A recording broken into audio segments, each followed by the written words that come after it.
E aí, meus amigos, bem-vindo à Escola dos 40. Como vai você?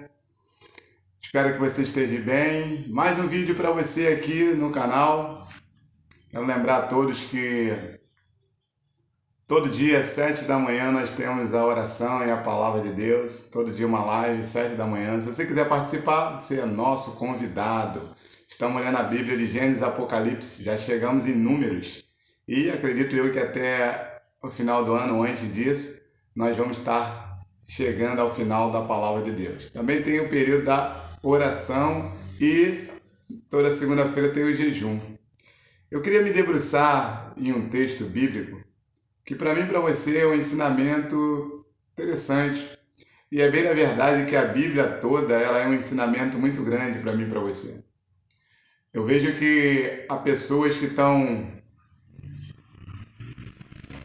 muito preocupadas com certas coisas que não tem necessidade. Então, geralmente eu trago um texto porque eu aprendi uma coisa, que a bem da verdade só vai ficar quem vence a guerra é quem fica de pé até o final.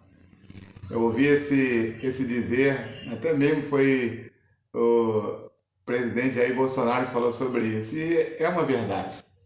O último na guerra que fica de pé é o que é vitorioso. E eu e você, nós temos uma batalha travada contra o inferno. Já tem vídeo aqui no canal, eu já falei sobre isso, que a nossa luta não é contra a carne nem contra a sangue, mas contra principado e potestade. E eu vejo que há muitas pessoas que querem ganhar as batalhas, querem realmente vencer. Porém, quando a Bíblia diz que as nossas armas não são carnais, elas são poderosas em Deus para destruir fortalezas e sofismas. Ou seja, o que é isso, sofisma? É um engano, né? É uma ludibriação, é um engodo. Aquilo que se traja de sabedoria, mas não é só engano. E hoje nós temos vivido um mundo de muito engano. Satanás é o mestre do engano, é o pai da mentira. E ele se maqueia em várias circunstâncias da vida. Então hoje nós temos uma dificuldade para identificar qual é a área que Satanás tem minado na nossa caminhada. Então, para mim e para você, quando o apóstolo Paulo ele diz assim, pregue em tempo fora de tempo, e quando ele diz para Timóteo que Timóteo deveria ficar firme, porque ele foi ensinado desde pequeno nas sagradas letras, que poderia fazer sábio, ou seja, na palavra de Deus. E é bem na verdade que eu e você, mesmo tendo a palavra de Deus a nosso auxílio, nós temos que estar sempre pedindo a Deus para abrir o entendimento. Porque há circunstâncias de nossas vidas em que a palavra de Deus ela tem várias coisas, várias situações para nos mostrar que qual a direção tomar, como fazer para manter-se firme. É interessante que... Por que eu falo isso? Porque quando o apóstolo Paulo, em 1 Timóteo 4, diz que o Espírito expressamente diz que nos últimos dias muitos apostatarão da fé, ou seja, muitos teriam na sua caminhada um momento de deixar de crer em Jesus como ele é. Deixar de crer no sacrifício da cruz, deixar de crer nos milagres, deixar de crer na pessoa da Trindade, deixar de crer no Deus Todo-Poderoso que fez tudo e todas as coisas, que tem poder para mudar qualquer circunstância. Então a apostasia vem isso, apostatar. Apostasia vem de apostatar, ou seja, alguém que cria em algo e agora não crê mais. Então hoje nós vemos na caminhada cristã pessoas com dificuldade de crer como criam. Uma das questões que Jesus sempre bateu de frente, tentando ensinar os discípulos, era isso. Ele dizia assim, quando veio a tempestade e eles estavam no barco, Jesus fala, homem de pequena fé. Quando em Marcos capítulo 9, um homem trouxe o filho dele que estava endemoniado, homem de pequena fé. Quando em todos os momentos em que os discípulos olhavam para a circunstância e mesmo assim não tinham convicção de que Jesus era suficiente, Jesus falava, homem de pequena fé. Por quê? Porque mesmo você estando do lado com Jesus do seu lado, se você não tiver convicção de que ele pode fazer, você vai perder a batalha. E eu sei que você que está comigo aí não quer perder a batalha. Você quer realmente vencer. Agora, vencer é para qualquer um? Eu vejo muitas pessoas falarem em fase de efeito, outros vivem de autoajuda. Deixa eu te falar, a realidade da minha caminhada, da tua caminhada, é que se Deus não estiver no controle, e se Ele não estiver realmente regendo a nossa trajetória, não adianta você viver de experiências alheias. Você tem que buscar a sua própria experiência. E buscar a sua própria experiência vai lidar com você em você passar por certas privações e provações. Muitas das pessoas que eu conheço, elas querem realmente ter mais convicção de fé. Porém, elas também não querem ser provadas por Deus, elas não querem passar por um momento de convicções e é praticamente impossível. Todos os discípulos, para chegar a ser aquilo que eles foram, a Bíblia diz que eles tiveram que passar pela provação. Qual foi a provação? Foi quando começou a perseguição da igreja. Jesus já tinha sido assunto ao céu, a igreja já tinha sido estabelecida e agora começa a perseguição. E aí eles foram provados. Naquele momento eles tiveram realmente que botar em prática e experimentar aquilo que eles acreditavam. E aí eles foram condecorados com grandes milagres. E ainda com chegar ao céu, né, de cabeça erguida. Ou seja, se você quer chegar ao céu e quer conquistar, você vai precisar passar por provação. Agora, cuidado com isso, porque provação não é luta. A Bíblia diz que provação, a Bíblia diz, não veio provação sobre vós, senão humana. Mas fiel é Deus, que não deixa se provar além do que você pode suportar. Isso é provação. Em algumas linguagens está escrito tentação. Porém, você pode levar pela mesma linguagem, não tem problema. Mas isso é provação. Ou seja, é um limite. Deus conhece o meu limite, conhece o teu limite. Ele sabe o meu potencial e o teu potencial. Agora, o que é luta? Luta é, por exemplo, vamos botar um exemplo claro. Luta é aquilo que eu e você adquirimos devido a escolhas erradas. Ou, de repente, deixar de fazer aquilo que Deus mandou fazer. Por exemplo, Davi, ele estava no momento de ir para a guerra, ele não foi. O que aconteceu? Ele foi lá e viu Betseba tomando banho. E aí ele chegou e chamou e pegou a mulher. Pegou a mulher e matou, mandou também o marido para frente da batalha e ele morreu. Ou seja, trouxe luta. Se arrependeu, claro, mas veio as consequências. Então a luta, geralmente, ela é oriunda, ou seja, ela tem um início nas escolhas erradas. Ou, de repente, em algo que você deveria fazer e não fez. Então, eu e você precisamos entender o que estamos passando, é aprovação ou é luta? Por exemplo, você que está aí, que está me ouvindo, você tem um filho que hoje em dia está mergulhado em muitas coisas que não deveriam estar. Isso aí, na verdade, é o que? Uma aprovação? Não, a Bíblia diz que os nossos filhos são herança do Senhor. Agora, foi algo na criação que você deixou de fazer. Foi algo que você, infelizmente, querendo ou não, voluntário ou involuntariamente, você deixou de fazer, você se omitiu. E aí hoje você tem uma luta muito grande. Porque um dos conceitos que nós vemos aí, que eu vejo, tá ensinando ao longo dos anos e trabalhando com adolescente, com jovem, é que todos eles são passíveis de erros. Agora, a Bíblia diz em Provérbios capítulo 21 que a malícia é atada ao coração da criança. A vara da correção fustigará ela. Ou seja, eu e você, nós temos que entender que a criança, ela tem a malícia atada ao seu coração. A Bíblia diz que o homem, quando é concebido, já é concebido em pecado. E eu e você, na hora da criação, nós às vezes passamos a mão quando não é para passar, corrigimos com excesso quando não é para corrigir. E com isso nós começamos a trazer uma construção de caráter e personalidade naquela criança que no futuro vai redundar em luta. Ou seja, você em vez de dormir com ele em casa, você vai dormir e ele lá na rua, na balada. Aí você pergunta para mim, mas o que eu posso fazer, pastor? Deixa eu te falar. Primeira coisa, você tem que reconhecer que errou. É o primeiro passo para que as coisas comecem a se colocar no lugar. Não estou dizendo aqui que vai resolver os problemas todos, até porque não está na nossa mão salvar ninguém. A vida é feita de escolhas. Se ele hoje é um adolescente, é um jovem, e de repente ele não consegue enxergar que o amor de Deus é suficiente, você vai ter que continuar orando.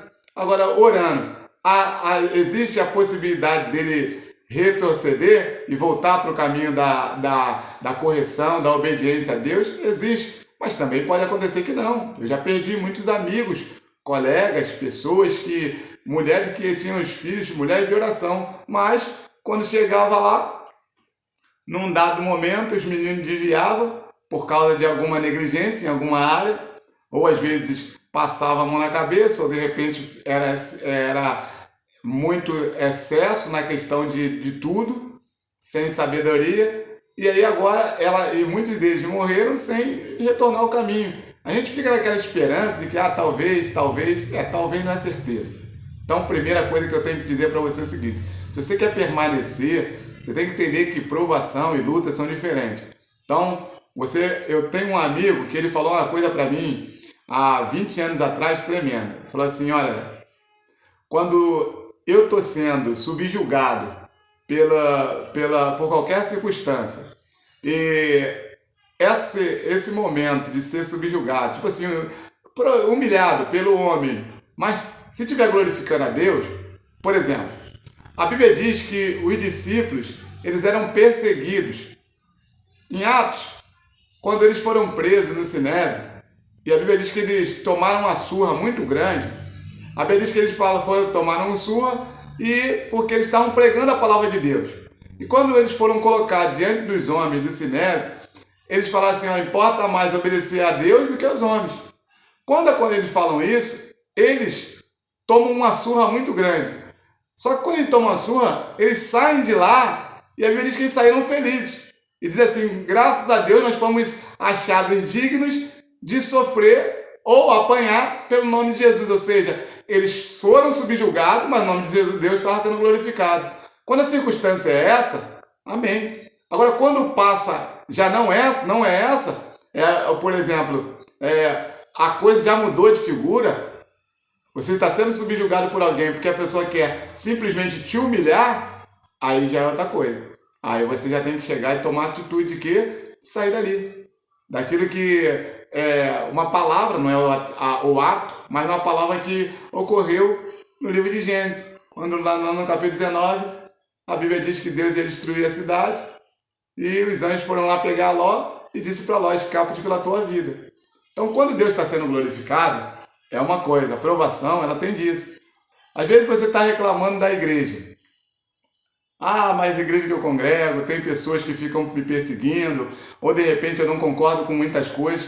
Mas de repente, se você analisar, você está ali na igreja, mas Deus está sendo glorificado naquele local. Por quê? Porque tem pessoas que se espelham em você, tem pessoas que veem você como referência, os teus ensinamentos são construtivos. Então, mesmo que o local não seja o habitat não seja favorável naquilo que você pensa ser favorável, mesmo assim, o local é um local que Deus está sendo glorificado. Então, quando Deus está sendo glorificado, a Deus seja a glória. Não se desespere. Por quê? Porque se Deus está sendo glorificado, Ele está te sustentando. Então, para mim e para você, é importante compreender essas verdades. Porque para você caminhar na trajetória, na caminhada cristã, sem conhecer, sem compreender isso, certamente você não vai manter-se de pé. Talvez você, e aí hoje, já estamos chegando ao final, talvez você de repente está com muitos pensamentos, mais pensando em largar e abandonar a caminhada do que permanecer. Deixa eu te falar uma coisa. Por pior que seja a circunstância, Deus é justo. E é bom em todo o tempo. E não é frase de efeito, Ele é bom realmente. Se você fizer uma análise sobre as questões que envolvem a sua vida, você vai ver que o saldo de Deus na sua vida é mais do que positivo. Primeiro, Deus não deve nada para você. A questão é que você, na verdade, deve a Ele toda a obediência. Muitas vezes nós não compreendemos isso, mas isso é a única realidade que nós temos que viver. tomando um cafezinho e a mulher botou canela no café. O bom do café com canela, só abrindo um parênteses aqui para reflexão e para mensagem, é que ele não precisa de açúcar. A canela já é meio adocicada, então já favorece pra caramba. E pra mim, então, melhor ainda. Então, eu e você, voltando aqui, precisa entender isso. Deus, Ele conta com você, mas Ele, na verdade, Ele conta com você que você obedeça. Ele já destinou você à salvação. Agora, dizer que você vai ser salvo, isso aí já é algo que você vai ter que lutar. E todo dia, a Bíblia diz assim, ó, porfiai por entrar pela porta estreita, porque espaçoso é o caminho que leva à perdição e tem muita gente entrando por ela. A palavra porfiai, em uma de suas vertentes, na língua portuguesa, significa luta, significa briga. Se você não brigar pelo céu, não lutar, ninguém vai lutar por você. Então, se você quer realmente chegar no céu, você vai ter que entender essas verdades. Quando Jesus disse em Mateus capítulo 5 que amais que vos persegue, bendizeis que vos maldizem, porque assim sereis filhos do vosso Deus que está no céu, foi quem estava dizendo, é Jesus, gente. Se ele estava dizendo isso, é um segredo. Hoje nós estamos querendo mais comodidade, porque estamos pensando no momento agora. Ah, pastor, quer dizer então que eu tenho que estar sofrendo? Não, não estou dizendo isso. É interessante que você vai ver os discípulos correndo de cidade em cidade, perseguição, pancada, sendo açoitado, mas tinha um momento que eles paravam para conversar. A Bíblia diz em Atos capítulo 20, quando Paulo está despedindo dos irmãos, ele chega a contar todos os fatos que ocorreram na vida dele, e os irmãos começam a chorar. Por quê? Porque apesar de todas as aflições que ele passou, que ele relata bem em 2 Coríntios capítulo 11, a partir do versículo 22, ele passou várias aflições, mas os momentos de refrigério, de alegria e de milagre que Deus fez foram muitos. Eu e você temos que entender. Tua situação é complicada? É, mas Deus está sendo glorificado na sua vida. Se está sendo glorificado, seja grato a Ele. Ah, mas Ele não realizou ainda o que eu quero. É verdade. Há muitas coisas que você quer que Ele não realizou e talvez não vá realizar tão cedo, mas isso não diz para você que Ele não é justo. Ao contrário, Ele é justo em todo o tempo. Então, querido, no dia de hoje eu quero deixar essa mensagem para você e penso que você reflita. Melhor do que conquistar muitas coisas é permanecer de pé. Em 1 Coríntios 10, 12 diz, aquele que está de pé, cuide para que não caia. Próximo vídeo eu vou estar refletindo com você sobre a questão da iniquidade. Aí você vai entender melhor o que significa isso. Que Deus te abençoe. Que Deus te fortaleça. Lembrando, inscreva-se no canal, curta, compartilhe.